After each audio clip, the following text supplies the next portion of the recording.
जय हिंद साथियों, आप सभी को। आप सभी बिहार पुलिस 689 मद निषेध सिपाही के पास अभ्यर्थी हैं। ये दिवाली आपके लिए ढेर सारी खुशियां लाया है और आपके लिए आपके जीवन में उजाला भर दिया है।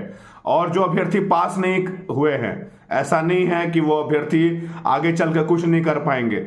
टाइम काफी कम था। बीइंग अ ट्रेनर होने के नाते मैं आप सभी को एक बात बताना चाहता हूं कि आप सभी को नर्वस नहीं होना है। मैं कहता था ना कि जो लड़के फिजिकल क्वालिफाई करेंगे उनकी मेरिट बनेगी।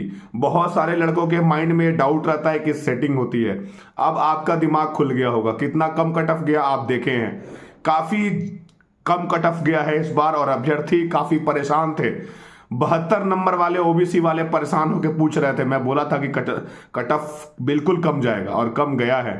साथियों, आपने देखा कि बहुत सारे अभ्यर्थी बाहर हुए हैं। बहुत सारी जानकारी आज इस वीडियो के माध्यम से आपको मिलेगी। साथियों, आप अगर पूरे वीडियो को देखते हैं तो आपको बहुत सारी चीजों को मतलब सीखने को मिलेगा। और 21,391 अभ्यर्थी बहुत ज्यादा इससे कुछ सीख पाएंगे।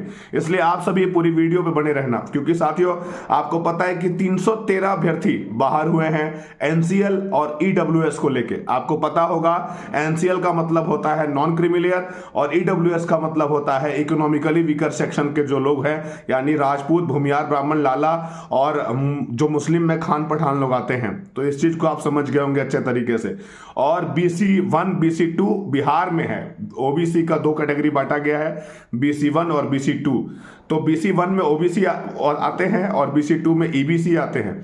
तो आप समझ गए होंगे कि क्या गेम है। लेकिन इसमें जो 2017 के रूल से, 2017 के नियम से जो भी रूल लगाया गया है आयोग के द्वारा, आप अगर फॉर्म भरने जा रहे हैं तो उसके पहले का आपके पास एनसीएल होना चाहिए या ईडब्ल्यूएस होना चाहिए। अदरवाइज आपको उसका लाभ नहीं मिल पाएगा। मतलब आप उस कैटेगरी में नहीं आएंगे, आपको ओपन कैटेगरी से फाइट करना पड़ेगा।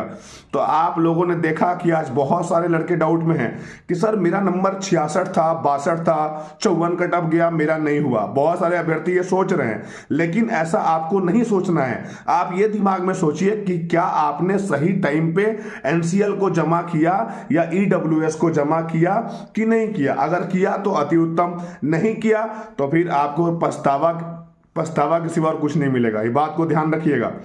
तो अब 21,000 में आपने क्या गलती किया है, इस चीज को देखना है पहली चीज। क्योंकि एक बार रूल आयोग अगर ले आया तो समझिए कि अगली बहाली में भी वही रूल रहेगा।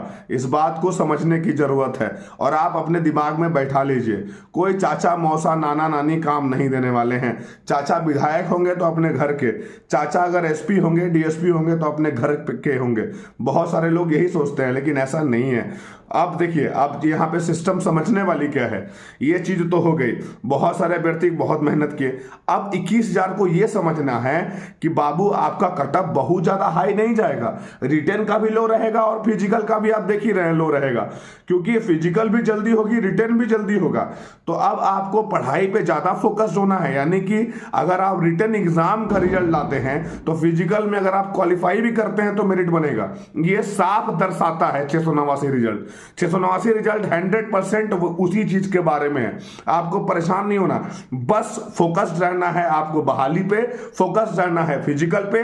रिटर्न किस तरीके से होगा, कैसे आप पास करेंगे, इस पे साथियों ध्यान देने की जरूरत है।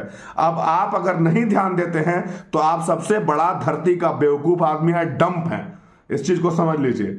तो आप अच्छे तरीके से मेहनत करिए, मेहनत करके अपने आप को आगे लाइए। और जैसे दिवाली का उपहार मिला है वैसे आप लोगों को भी सरस्वती पूजा का उपहार मिले। सरस्वती पूजा के बाद 21,391 अपना जलवा दिखाएगी। वो बहाली का दौर रहेगा, मार्च, अप्रैल और मई। तो आप उसके लिए तैयार हो जाए साथियों, बिल्कुल खुल के। और रिजल्ट लाना है इस बार। आप चीजों को समझ गए होंगे। अब जो रिजल्ट नहीं आया वो अभ्यर्थी एनसीएल और ईडब्ल्यूएस की वजह से छठे हैं 313 अभ्यर्थी। और जो पास अभ्यर्थी सभी को बधाई, मिठाई खाइए, मिठाई खिलाइए। और हमारे भी मार्कोस टीम से जो अभ्यर्थी पास हुए हैं वो ऐसे ही फिल्टर फाड़ते रहिए। आप सभी को जय हिंद, जय भारत, इनकलाब जिंदाबाद, भारत माता की जय।